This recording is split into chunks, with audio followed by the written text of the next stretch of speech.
আসসালামু আলাইকুম ওয়া রাহমাতুল্লাহি ওয়া বারাকাতুহু। প্রিয় শিক্ষার্থীরা, তোমরা সবাই কেমন আছো? আশা রাখি তোমরা সবাই ভালো আছো। আমরা আমাদের ক্লাসের ধারাবাহিকতায় আজকে উচ্চ মাধ্যমিক দ্বিতীয় বর্ষের ক্লাস শুরু করব।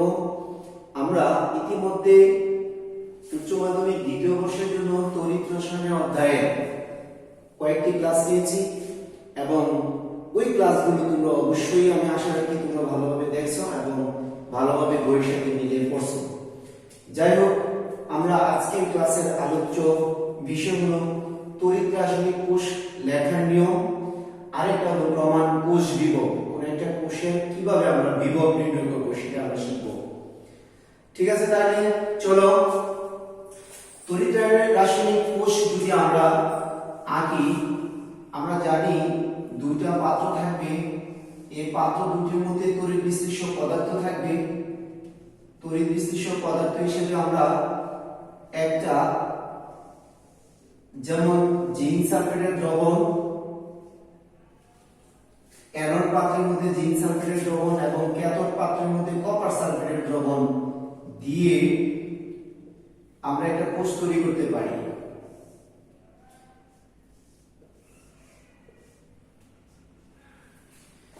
এবং একটি লবণ সেতুর মাধ্যমে তড়িৎ বিশ্লেষ্য দুটিকে সংযোগ স্থাপন করলাম। তাহলে কি হলো, আমরা একটা পূর্ণাঙ্গ কোষ পাইলাম।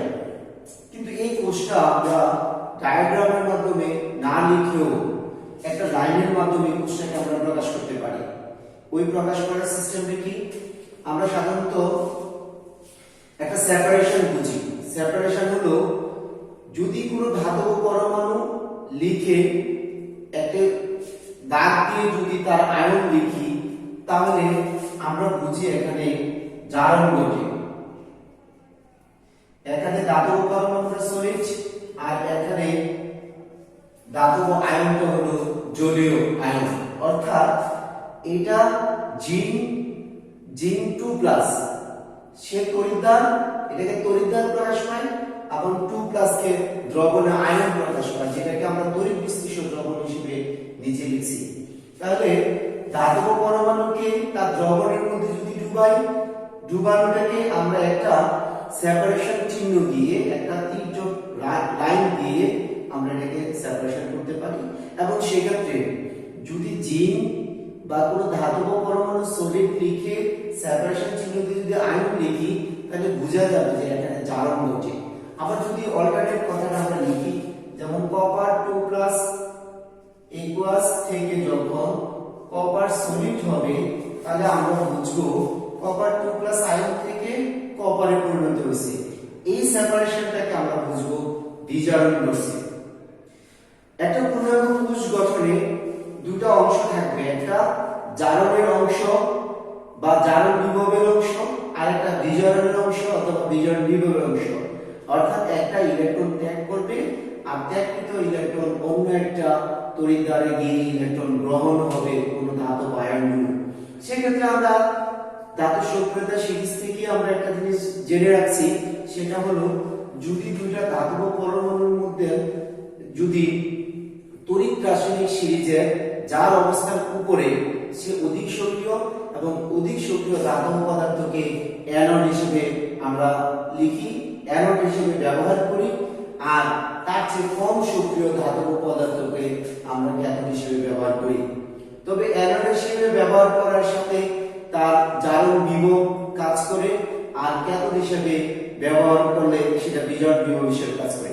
তাহলে আমরা এইভাবে ডায়াগ্রাম না এঁকে কিভাবে একটা প্রশ্ন লিখতে পারি? চলো, একটা প্রশ্ন লেখার জন্য আমরা প্রথমে তড়িৎদ্বার, তার তড়িৎ বিশ্লেষ্য দ্রবণ, আবার তড়িৎ বিশ্লেষ্য দ্রবণ এবং তার তড়িৎদ্বার।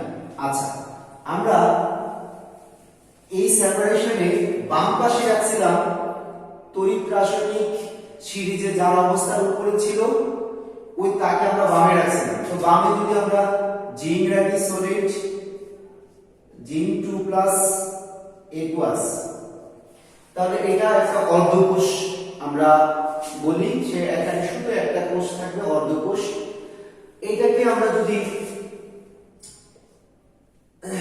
এই চিহ্ন দিয়ে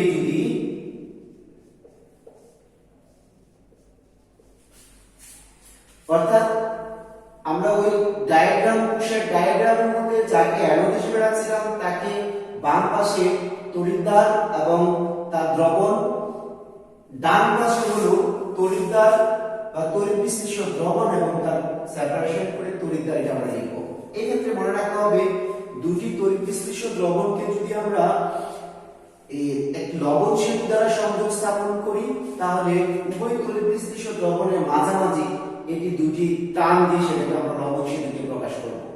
তবে এই ক্ষেত্রে জিঙ্ক সলিড কমা দিও জিঙ্ক 2+ আয়ন aqueous আমরা লিখতে পারি এবং লবণ সেতুকে আমরা দুটো টান দিয়ে লিখতে পারি কপার 2+ aqueous কমা দিয়ে আমরা কপার সলিড লিখতে পারি। যদি কোন একটা অর্ধকোষ গ্যাসীয় হয় তাহলে তার ক্ষেত্রে যেমন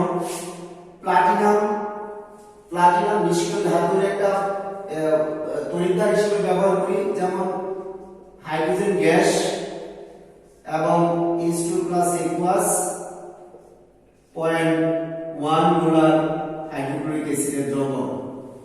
তাহলে যখন কোনো গ্যাসীয় তড়িৎদ্বার হবে সেই ক্ষেত্রে একটা নিরপেক্ষ ধাতব পদার্থ তার আগে আমরা ব্যবহার করব, আর এই তড়িৎদ্বারগুলো অ্যানোড হিসেবে একক তড়িৎদ্বার, এইগুলো অ্যানোড এবং ক্যাথোড হিসেবে ক্ষেত্র বিশেষে সেটা ব্যবহার করা যায়।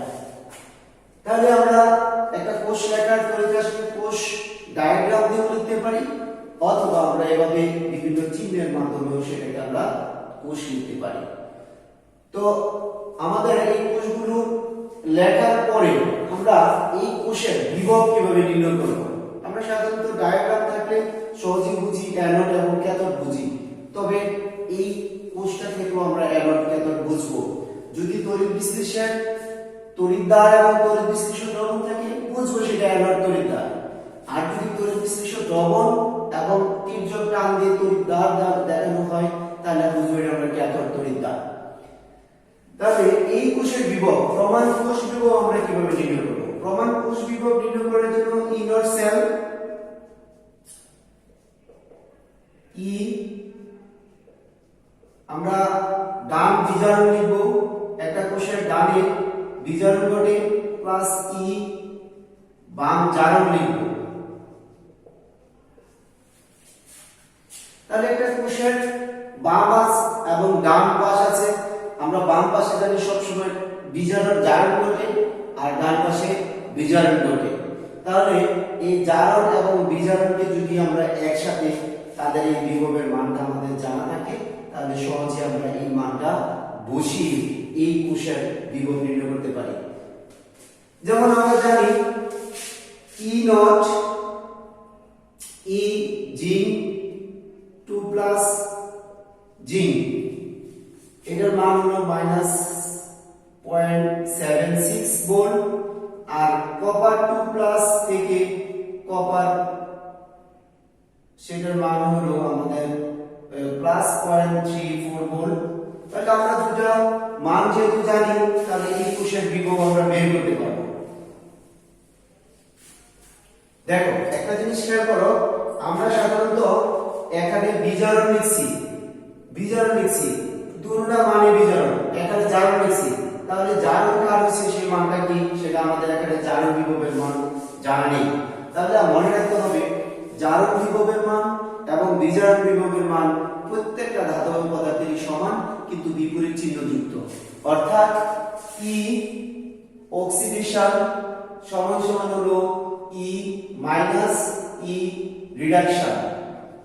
অর্থাৎ যদি আবার ই রিডাকশন লিখি, ই রিডাকশন সমান মাইনাস ই অক্সিডেশন, তাহলে আমরা এই দুটো মান থেকে সহজে বুঝবো যে কোনো ধাতব পদার্থের জারণ বিভবের মান এবং বিজারণ বিভবের মান সমান তবে বিপরীত চিহ্ন যুক্ত। জারণ বিভবের মান যদি ধনাত্মক হয় তাহলে বিজারণ বিভবের মান ঠিক ওই মানটাই হবে ঋণাত্মক, বিজারণ বিভবের মান যদি ঋণাত্মক হয় তাহলে ঠিক জারণ বিভবের মান হবে ওই মানটাই হবে ধনাত্মক। তাহলে আমরা এই কোষের বিভব লিখি, এই কোষের বিক্রিয়া আছে, আমরা জারণ বিক্রিয়া বিজারণ বিক্রিয়া লিখবো, তবে আমরা এখান থেকে দেখবো ডান বিজারণ হলো এটা, তাহলে ই কপার 2+ প্লাস ই বাম জারণ হলো এটা, Zn থেকে Zn 2 প্লাস।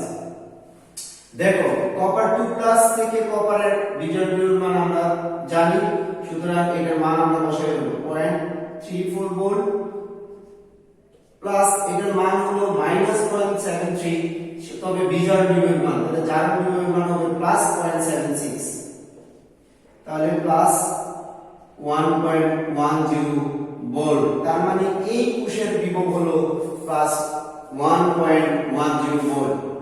আমরা এরকম যে কোনো কোষের যদি তাদের বিজোড় বিভবের মানগুলো জানা থাকে তাহলে সহজে আমরা কোষের বিভব নির্ণয় করতে পারবো। আমরা পরবর্তী ক্লাসে আরো কতগুলো এরকম কোষের বিভব নির্ণয় করে তোমাদেরকে দেখাবো। আশা রাখি তোমরা অল্প একটু করে হলেও এই ক্লাসের অংশগুলো ভালোভাবে দেখবা এবং এই ভাষার প্র্যাকটিস করবা, তাহলে আমরা সহজেই আমাদের তড়িৎ রাসায়নিক অধ্যায়টা শেষ করতে পারবো। তোমরা ভালো থেকো, পরবর্তী ক্লাসের জন্য প্রস্তুত থেকো। ওকে, আল্লাহ হাফেজ।